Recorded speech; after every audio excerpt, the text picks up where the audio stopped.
Assalamualaikum warahmatullahi wabarakatuh. Pada pertemuan kali ini kita akan mempelajari mengenai materi bentuk permasalahan yang muncul akibat dari adanya ketimpangan sosial.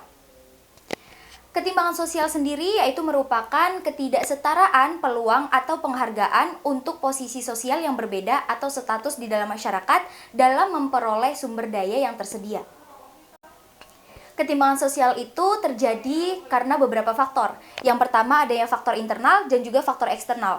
Faktor internal itu berasal dari diri kita sendiri. Contohnya, rendahnya kualitas sumber daya manusia karena tingkat pendidikan yang kurang mumpuni, serta adanya budaya kemiskinan.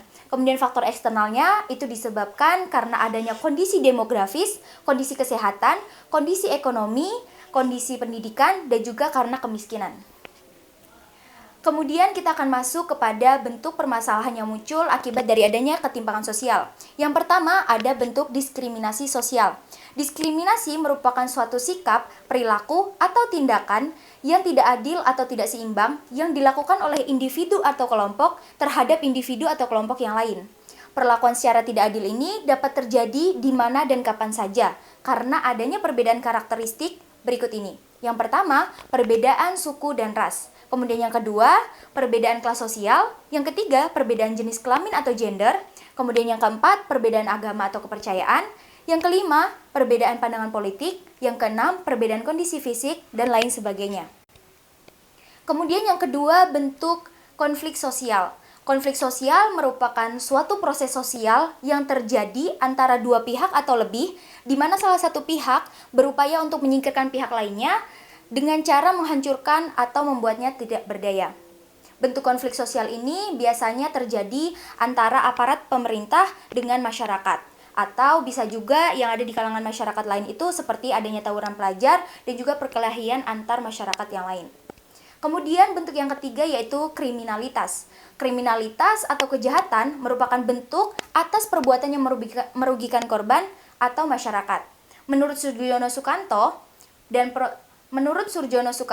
adanya perbuatan kriminal disebabkan oleh kondisi atau proses sosial yang menghasilkan perilaku-perilaku sosial lainnya seperti proses imitasi, persaingan, dan pertentangan kebudayaan. Kriminalitas atau kejahatan dibagi menjadi dua, yaitu kejahatan kerah biru atau blue collar crime, kemudian ada kejahatan kerah putih atau white collar crime.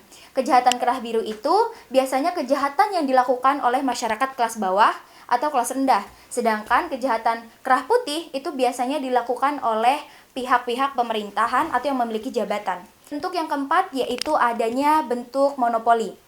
Monopoli sendiri berasal dari bahasa Latin yaitu monos yang berarti sendiri dan juga polei yang berarti menjual. Yang mana monopoli merupakan penguasaan pasar yang dilakukan seseorang atau perusahaan atau suatu badan guna menguasai penawaran pasar, meliputi penjualan barang dan juga jasa yang ditujukan kepada pelanggan. Ciri-ciri monopoli itu yang pertama, penguasaan pasar, yang mana pasar dikuasai sebagian pihak saja. Kemudian yang kedua, adanya produk yang ditawarkan umumnya tidak mempunyai saingan. Kemudian yang ketiga, pelaku praktik monopoli dapat mempengaruhi harga produk. Kemudian yang keempat, sulit bagi pengusaha lain untuk memasuki pasar. Contoh monopoli perdagangan ini yang terjadi di perusahaan PLN, yang mana perusahaan tersebut menguasai sumber daya listrik yang ada di Indonesia. Sekian pertemuan materi pada hari ini. Semoga yang saya sampaikan dapat bermanfaat. Wassalamualaikum warahmatullahi wabarakatuh.